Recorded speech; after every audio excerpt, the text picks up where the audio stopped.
the participant in this webinar, school principals, parents. It's really privilege and honor to be here and speak about this topic, which actually had created a lot of panic among us parents and community in last 5 and 6 months, 5 and 6 weeks. And in the backdrop, if you hear some sound, that's my 10-month-old daughter. So please excuse me for that. I'm a father of a daughter, so I understand how much parents might have been concerned about this discourse and discussion around.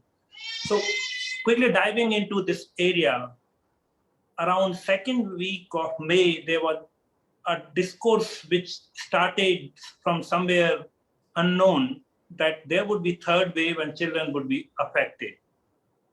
Let me start with the answer to that question.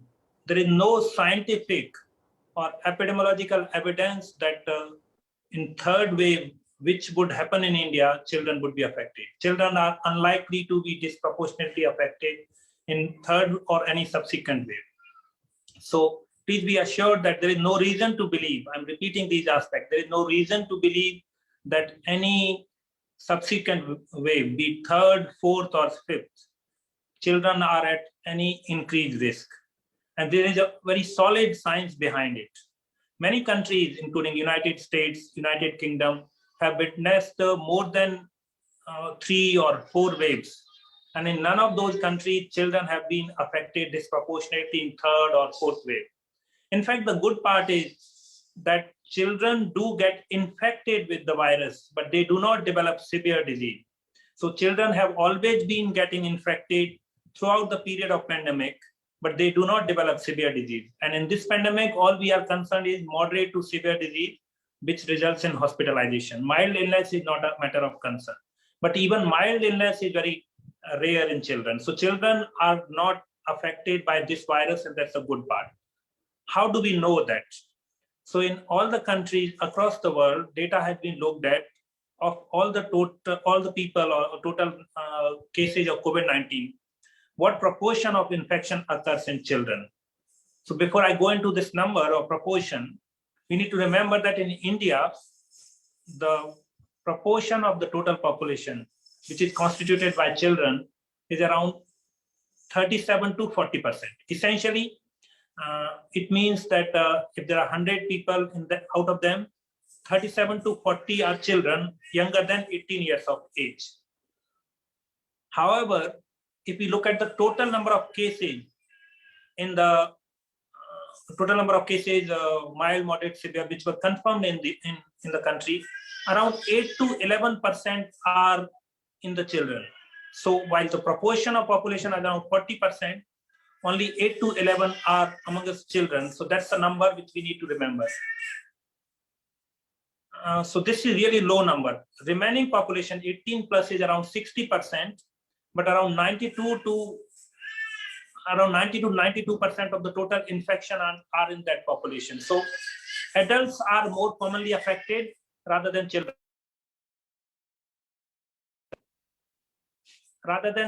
So adults are at a higher risk rather than children, and there is no reason to believe that children would be subsequently affected. Now coming to, okay.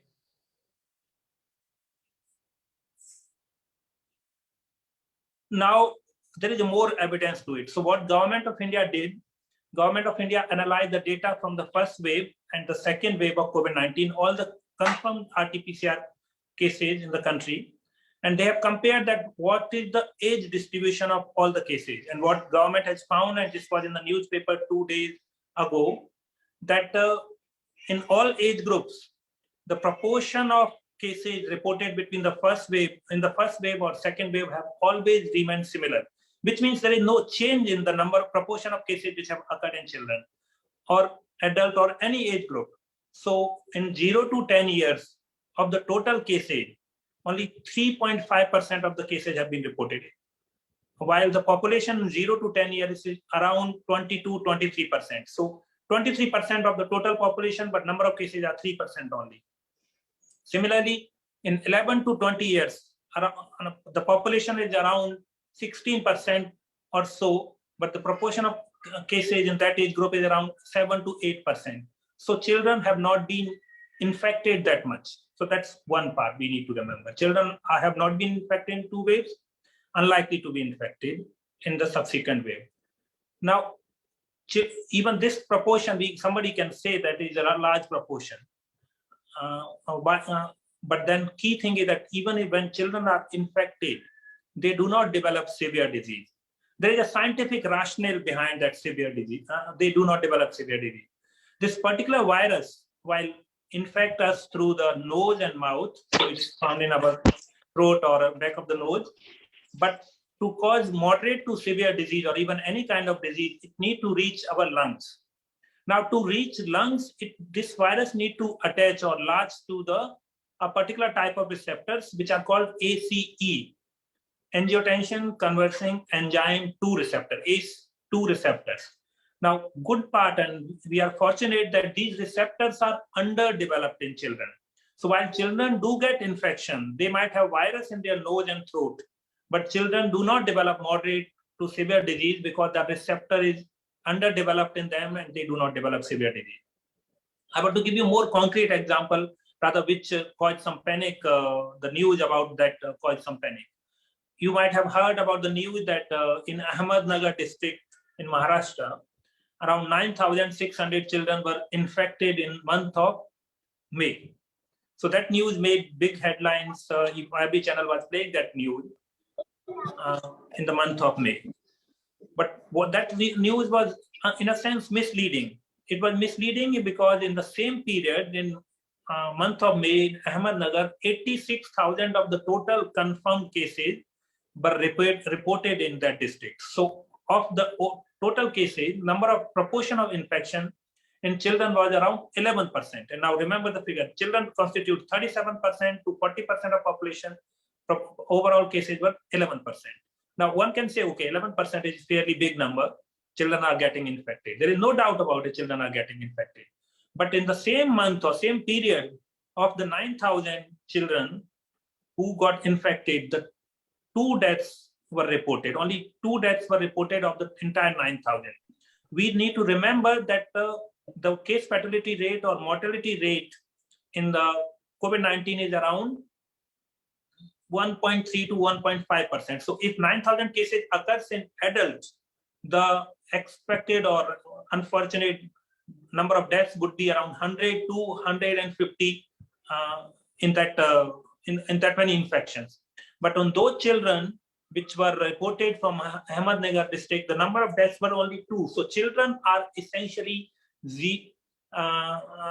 like 1/80th or even less risk of severe disease and mortality, and that's the point. So children do get infected, but they do not develop severe disease. They are good part is that they do not die. The mortality rate is 0.0002%, so really low rate of mortality. Now we also need to remember that who are the children who get infected and then develop severe disease. So they are, if a child is healthy, there is a very little probability that child would develop moderate to severe disease. Only those children who have an underlying disease condition or previous illness are risk of developing moderate to severe disease. So we need to take care of those children who are undergoing treatment, who are who have any immunocompromised status or any other health condition, prior health condition, and they are at the higher risk of developing moderate to severe disease.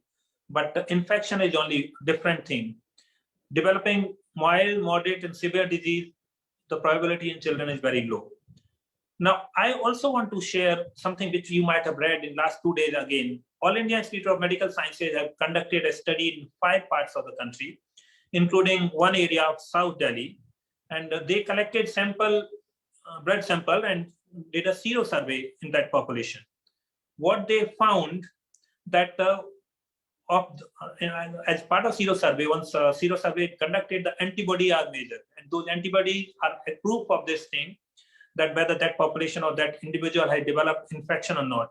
So what that they found, the study found in which was conducted by All India Institute of Medical Sciences, that around 73% of all the children whose samples were collected had antibody present, which essentially means the children had developed infection, but there were not that many cases. The infection in children is mostly asymptomatic it does not cause moderate, mild, moderate, severe disease, and they are protected. So infection is very different thing, but developing mild, moderate, severe disease is very different. So children are already protected, already higher seroprevalence than the adults, and there is no reason to believe that this is going to be any different. So all the evidence, all the scientific evidence from all parts of the country say, and also from different parts of the world, indicate that children are at the same risk of infection, but the far lower risk of mild, moderate, severe disease. So risk of disease which requires hospitalization, treatment is really low. Infection itself does not mean if it does not result in the clinical condition or other health situation. We know why this is happening in the children. Now, coming to other part, why there are new variants and are emerging. Delta variant you are hearing, there was alpha variant which was circulating earlier. You might have heard about Delta plus variant. Is there any reason to believe that new emerging variant could cause severe disease in children? The answer is no. These variants follow the same principle. They need to attach to a particular receptors, and then once they are attached to receptor, they can cause disease. Currently, there is no evidence that the ability of these newer variants to attach to the receptor has changed, and that's the reason that it's unlikely that even new variant would affect children disproportionately. If these variants have any property which is a higher transmissibility, which is equal to all age groups, but unlikely to affect disproportionately children. Now, I saw one of the questions which popped up that there were reports of more cases of COVID-19 in children in Brazil. I know that these reports were had emerged from Brazil. However, you need to recall the same issue which we saw in Ahmednagar district and also in Maharashtra reports, that in Brazil, out of the total number of cases reported, which is very high, a total number of cases in children are 2,200 severe cases, which is a very small fraction and proportion of the cases. But this was reported in the media in a way that there is a disproportionate increase. This was noted recently, but there is no proportionate increase. Children do get disease. We need to remember one point. But their risk of getting disease is very low, very, very low. Like if adults have a particular ratio, the children has a 1/20th to 100th probability of getting severe disease. So children do get infected. Please remember that. A proportion of them might get a moderate to severe disease and may require hospitalization. But that proportion is really low. So in all settings, children get infected. They might get disease, but the proportion low. And this is the key point, is this is unlikely to increase in any of the subsequent waves. So don't think that there is an increased probability or risk. So Brazil case was again misleadingly presented. There is another question which is coming on the screen, which points about that Singapore closed the school. Even that is another misleading report. If you go back to the internet and if you will search, what you would found that Singapore had very few cases in their country. Most of the cases, daily cases reported were single digit for much of the pandemic period.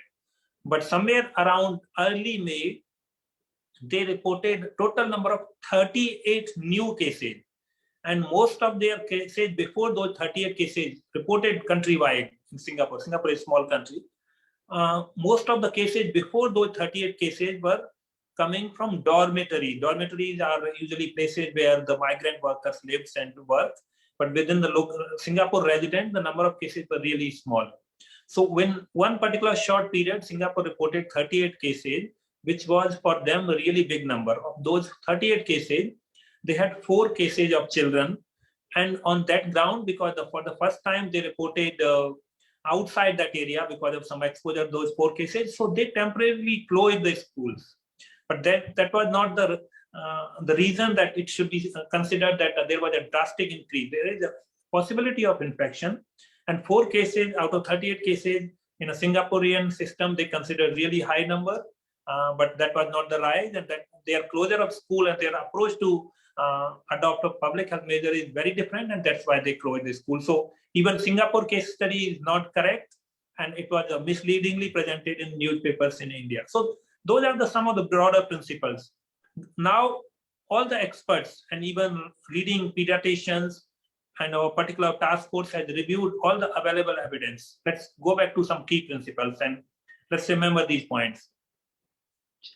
Entire population, all age groups are at risk of getting infection. So infection happens all across age groups. The sero surveys have found that from the very beginning of the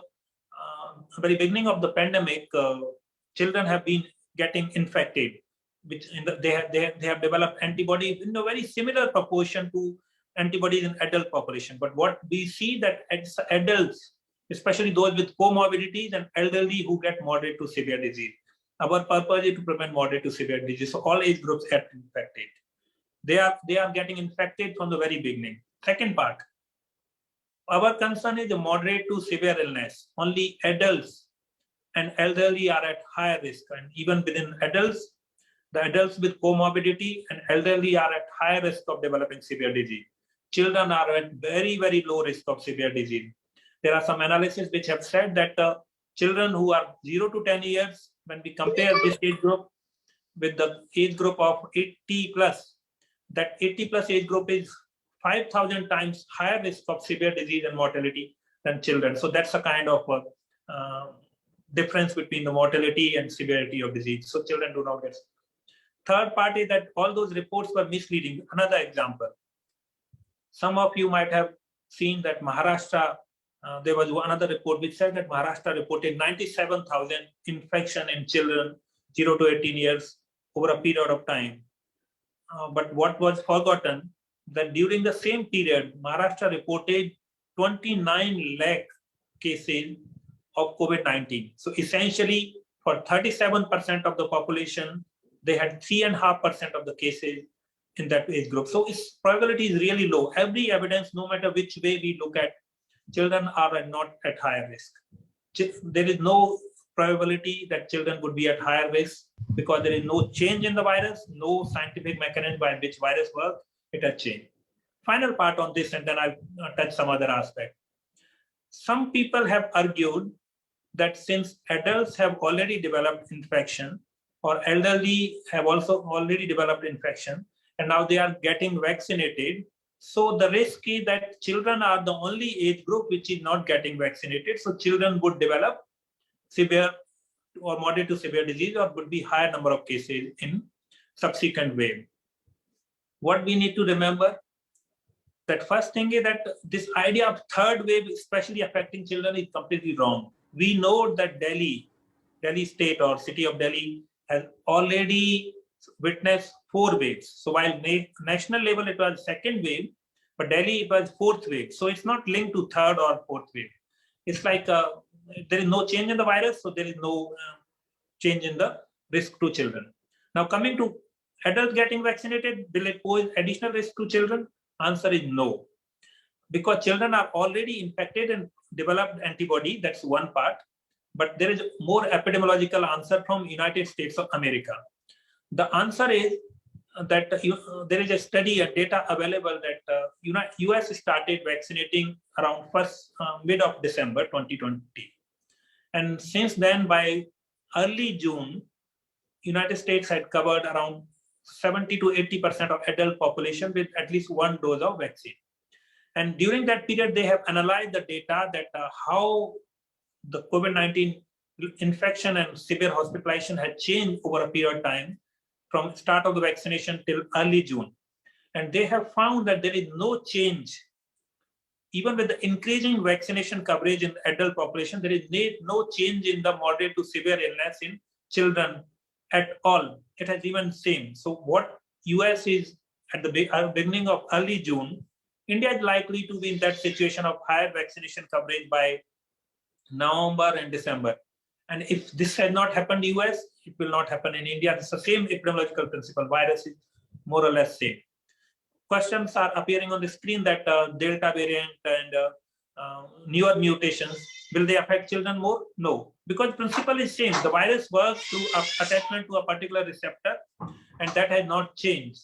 So it's only those individuals who are at high risk for the current strain are likely to be affected with the newer strain. The pattern of infection is very similar. children are not additional risk. The receptors are not there. I'm saying this repeatedly.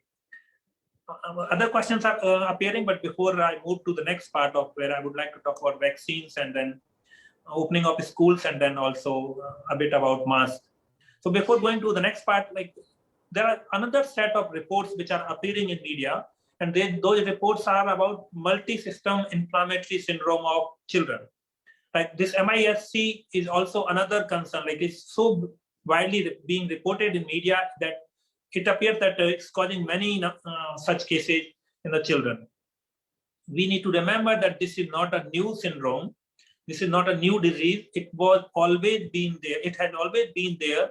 And it's simply that somehow in a particular way to make a human story of these situations, even though these conditions happened in the past, these are being reported in the media and creating some sort of panic. There is no evidence that even those cases have increased.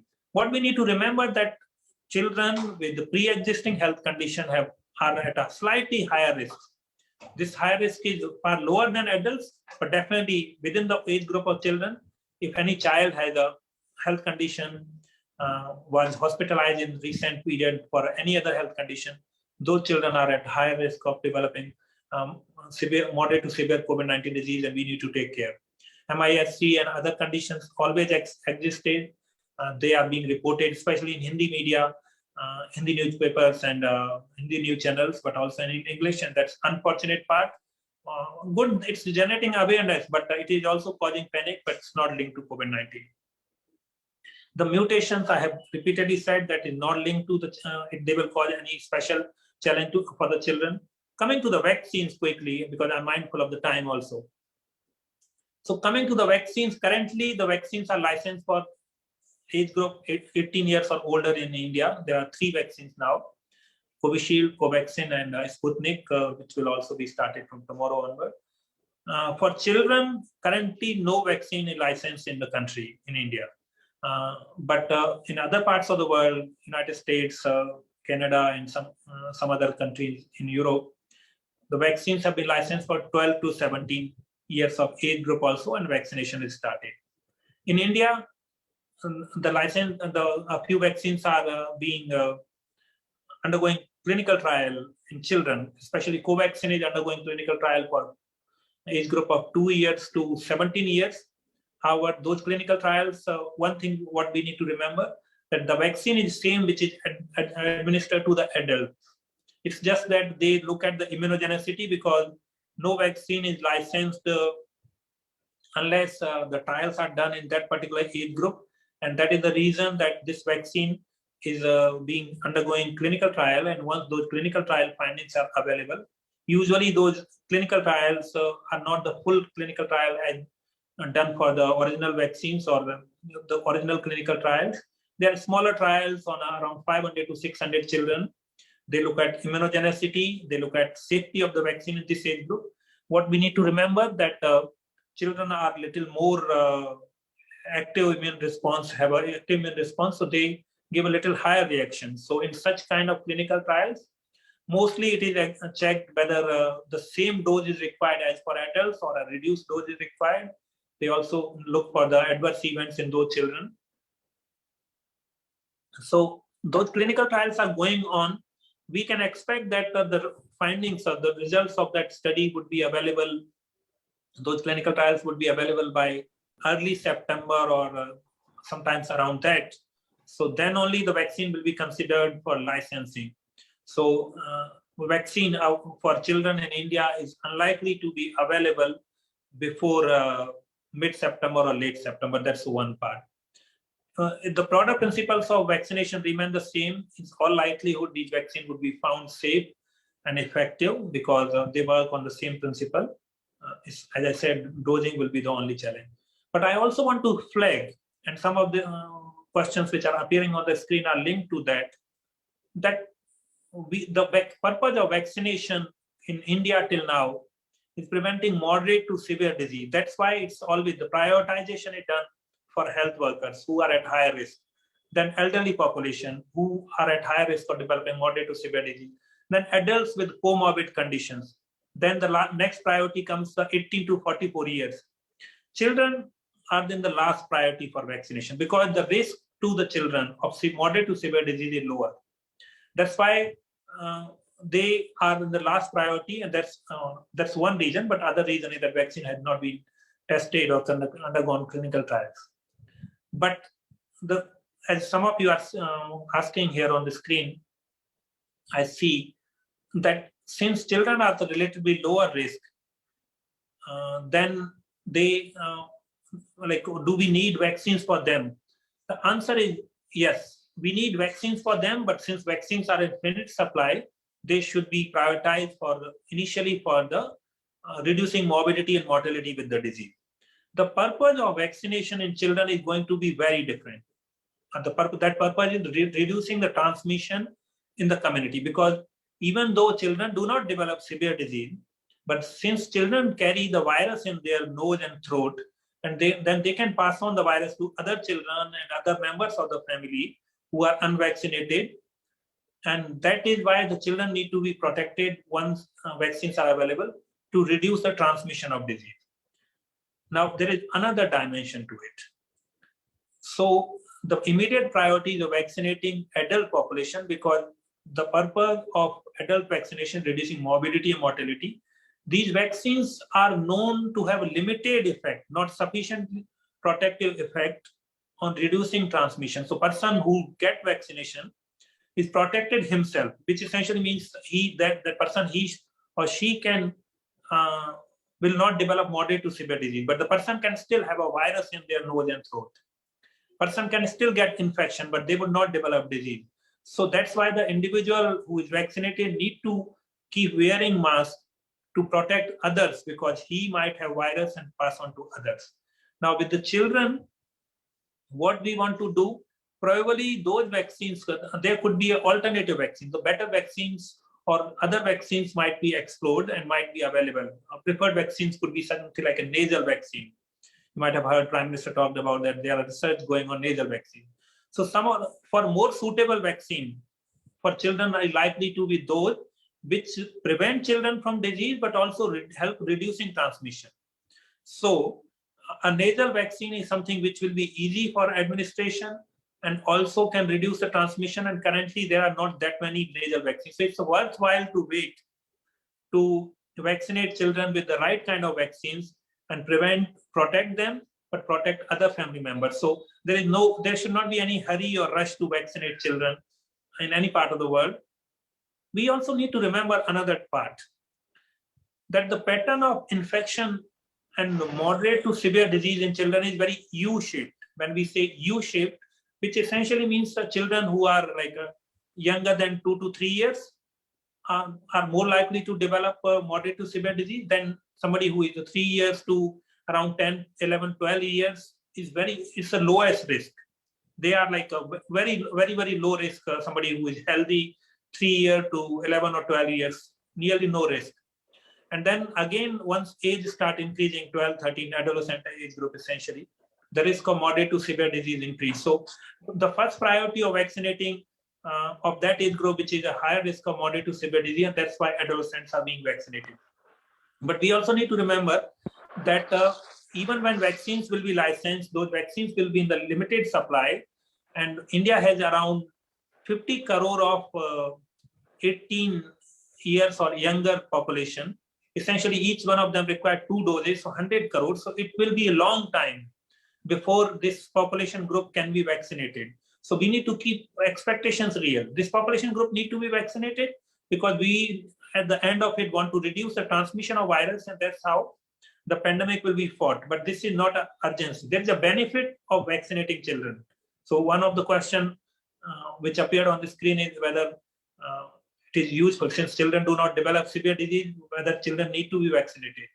Answer is yes, children need to be vaccinated, but the risk of their developing disease is low, but benefit of vaccination is far bigger. And that's why they need to be vaccinated. Vaccination of children will prevent them, protect them, but also reduce the transmission of disease in the setting and will help the community or society coming out of the pandemic. Now, moving to the next part, that when do we expect schools to be open? This will be a little challenging decision based upon different factors. What experts are discussing that at least in this academic year or coming academic year also, it is unlikely that schools will be full-fledged open in a full scale. However, once vaccination coverage reaches and once vaccination of children started, it might be given a consideration, but it is not expected that before early 2022, schools can be opened for children. We know that virus is airborne, so there is a need and likelihood that some of the modifications need to be done to ensure proper ventilation in the classrooms before children can be invited. We know that Indian classrooms, especially in the government, but also in other setups, are either the ventilation of the classrooms is not really proper. Even air conditioning, it could be a challenge, but how to better develop those systems, how to increase spacing within the classroom, those would be the consideration. And also the circulation of virus in the community and the vaccination coverage achieved in general for wider population, those will be the consideration. And of course, because it's not about merely classrooms also, but open space within the schools and interaction between children in the school, and all of those need to be considered. So what we know now that this would be a very graded, considered decision, of course, guided by the vaccination coverage in various age groups. But like it cannot be answered a priori now. What we broadly know that until the end of this year, we should not expect that there would be any scope of opening the school. Coming to the other part, which is linked to this overall theme, but also opening of the school. We and everybody is talking about there would be third national wave, which can happen anytime. Like some of you might have heard AIMS director saying in a TV interview this morning that the third wave could happen in 4 to 8 weeks also. But broadly, many other experts are saying that it could happen somewhere around November 2021 or a little later. Let's understand why these waves happen. So the key concept is that whenever there are cases which have declined, and then whenever those cases goes upward, that is called wave. So wave is not linked to the extent of the wave. Like it needs next wave does not mean the cases would go 100,000 or 120,000 per day, more than 120,000 per day, then only it will be called wave. So whenever there are particular baseline which has been achieved, if there is an upward trend in those numbers, it will be called wave. And as long as there are susceptible population, essentially the population which does not have antibody, or in other words, which has either not developed natural infection or not received vaccination, as long as there is that kind of population, there is a risk of that population transmitting to each other, and there is sudden spike in the cases.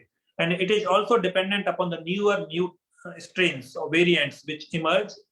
If they are more transmissible, as an example, the second wave in India happened due to Delta variant. Now, this Delta variant is 50 to 70% more transmissible than the Alpha variant, which was circulating earlier. The Alpha variant, which came from which was first reported in United Kingdom. So it depends upon that what would be the extent of wave and when that would happen in many factors: behavior of the people, circulating strains, emerging strains, and the susceptible population. If vaccination could be ramped up quickly in all settings, then the scope or the scale of wave would be smaller.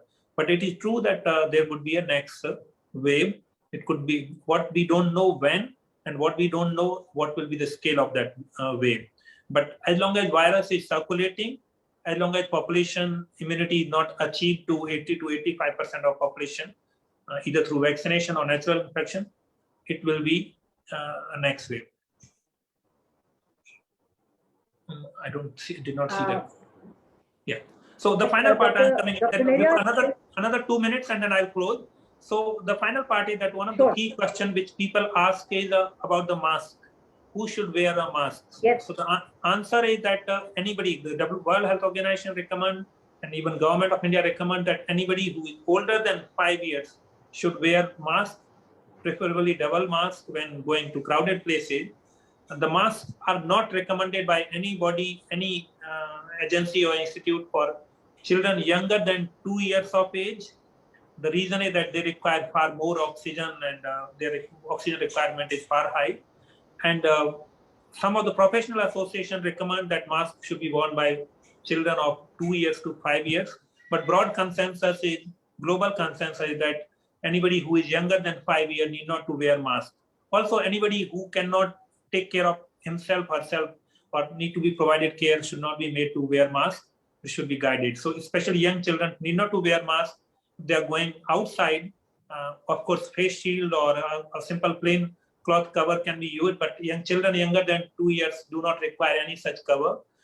They have a very low risk of developing disease, and the oxygen requirement is